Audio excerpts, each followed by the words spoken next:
Olá, estamos chegando para o nosso primeiro episódio da segunda temporada. Muito bom estar aqui com vocês. E como eu havia dito para vocês, esse nosso primeiro episódio vai tratar da expectativa e realidade. Você lembra todas as expectativas que você já teve quando foi interagir com uma criança? Seja quando recebeu a notícia de estar grávida, ou que ia adotar uma criança, ou que ia ser professor, educador de uma criança. Quais foram as suas expectativas? Toda vez que você chega próximo a uma criança, quais são as suas expectativas? E qual é a realidade que você encontra? Confere? É diferente? Muitas vezes, quando a gente encontra uma criança, nós vamos a ela carregados de nós mesmos. Já falamos sobre isso. E eu quero hoje refletir isso muito com você. As expectativas que eu carrego são minhas, mas para uma verdadeira educação eu preciso de olho no olho, eu preciso me aproximar de uma criança e chegar até ela, no universo dela. Eu me dispor de um lugar vazio, interagir com essa criança, com esse adolescente, com aquele ser que eu estou querendo viver um processo educacional. Porque quando eu não faço isso, eu sou um adulto muito violento. Eu sou um adulto que jogo por cima tudo aquilo que é meu. Isso é um lugar de muito desafio.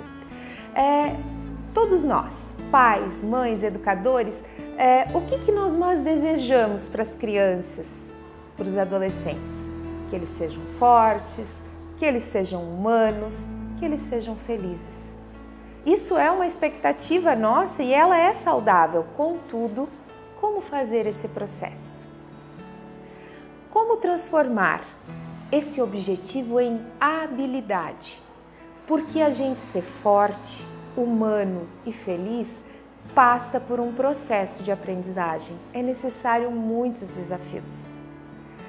Como de fato eu ouvir o outro, de forma que eu escute de verdade, que eu ouça, que eu me conecte com o que está sendo falado. Eu não consigo ouvir o outro com o celular na mão, assistindo televisão, pensando em outra coisa. Ouvir o outro requer conexão, olho no olho, ouvido com ouvido, coração com coração. E aceitar os sentimentos negativos de uma criança, quando ela faz birra, quando ela nos contraria, quando ela nos diz coisas que não gostaríamos de ouvir. Como é aceitar esse lugar e esse processo que ela está vivendo? Eu dou conta disso? Como que eu reajo à birra, à raiva, à dor da criança? Será que existe outras alternativas além do castigo? Além da recompensa? Como eu posso estimular a autonomia e a responsabilidade de uma criança? Essas perguntas, elas são importantes. Como eu posso elogiar de forma construtiva? Como eu posso retirar as crianças dos rótulos estabelecidos a elas?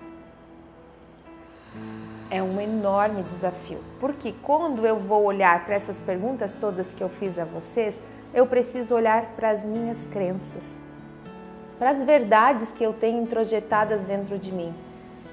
O que eu acredito realmente? E para isso eu vou contar uma história para vocês. Era uma vez uma família, estavam reunidos num almoço de domingo e essa família tinha uma sorte muito grande. Estavam lá a bisavó, a avó, a mãe e a filha. 4 gerações num almoço de domingo.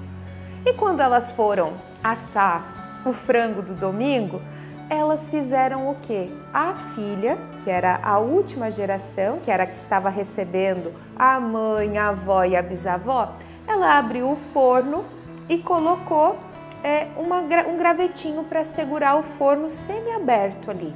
E colocou o frango no forno. Sobrou um enorme espaço dentro daquele forno e ali foi. A filhinha pequena dela chegou: "Ô mamãe, por que toda vez que você assa frango, você coloca esse gravetinho?" E ela disse: "Porque a minha mãe assava o frango assim." Aí a criança foi e perguntou para a avó: "Vó, Por que que toda vez que você assa frango, a minha mãe disse que aprendeu contigo, você coloca o gravetinho? Ela disse, porque a minha mãe fazia. E assim a criança foi de vó em vó perguntando, até que chegou na última ancestral que estava ali e ela disse assim, minha querida, eu colocava porque onde eu vivia o meu forno era pequeno e a minha forma era grande. Então, para poder caber a forma, eu sempre coloquei um gravetinho ali. Por que eu trouxe essa história para vocês? Para nós lembrarmos que nós fazemos muitas coisas sem nos questionarmos. Talvez na educação dos nossos filhos continuamos colocando gravetinhos que eram os recursos que os nossos avós, bisavós, pais tinham naquele momento. Hoje já temos recursos novos, possibilidades novas, ideias novas, metodologias novas que não deixam aquelas anteriores em desuso e nem para serem criticadas, para serem cuidadas e honradas, mas podemos fazer diferente. Nos foi dada a oportunidade de evoluir na educação das crianças. Então, essa semana, o desafio é: olhe para as verdades que você carrega, as crenças sobre a educação. O que você considera certo e errado na educação de uma criança? Não é para você escrever isso com julgamento, mas com percepção. Porque eu, Adri, também sou educadora, também sou mãe e eu só mudo à medida que eu me dou conta de como eu ajo e por que ajo. Eu preciso de muito autoconhecimento, eu preciso olhar muito para as minhas crenças para que eu consiga abrir-me a possibilidades novas.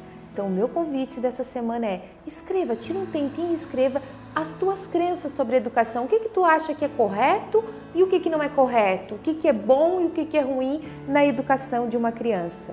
Ao escrever isso, você está entrando em contato com as tuas crenças e está tudo certo. Você tem esse direito. E aí, você estará aberto para o nosso próximo encontro, onde a gente vai trazer uma nova reflexão, que é perceber e reconhecer os sentimentos da criança. Aí eu vou trazer algo concreto para vocês, para como que a gente faz esse caminho de percepção e reconhecimento dos sentimentos.